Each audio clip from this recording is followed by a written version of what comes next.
पनिया ही के मन सटल बारे तुम छोड़ले रहे देवे किनारे पनिया ही के मन सटल बारे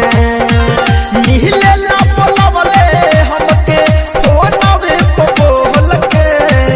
मिले ला बोलवले हमके फोनवे पे बोल के पूछो नहीं पहले चोली रह गई निखोल के पूछो नहीं पहले चोली रह गई निखोल के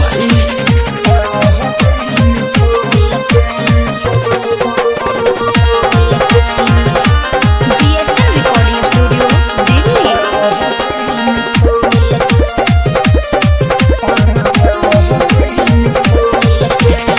सखी रे हमर यादवा कुछ नहीं जानता रे जब फोन करे हमके फोन पर मांगता रे कहा जाए रे सखी रे हमर यादवा कुछ नहीं जानता रे जब फोन करे हमके फोन पर मांगता रे हाँ हाँ आहा चले न झरले बाटे लहंगा के झोल के आहा चले न झरले बाटे लहंगा के झोल के कुछो नहीं कइले चोली रह गई निखोल के कुछो नहीं कइले चोली रह गई निखोल के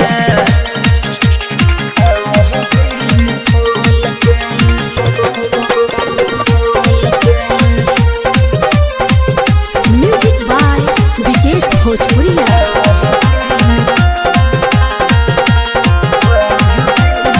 कहतनी तो ये बता जाके न से जल्दी आई धड़कन धनन जाए जाके तो निशा समझाई कहतनी तो ये बता जाके न से जल्दी आई धड़कन धनन जाए जाके तो निशा समझाई हाँ हाँ हमारो मन करे रह गई खाली बोल के हमारो मन करे रह गई खाली बोल के कुछो नहीं कइले खाली रह गइले खोल के कुछो नहीं कइले चोली रह गइले खोल के न छोड़ले रहे देवे किनारे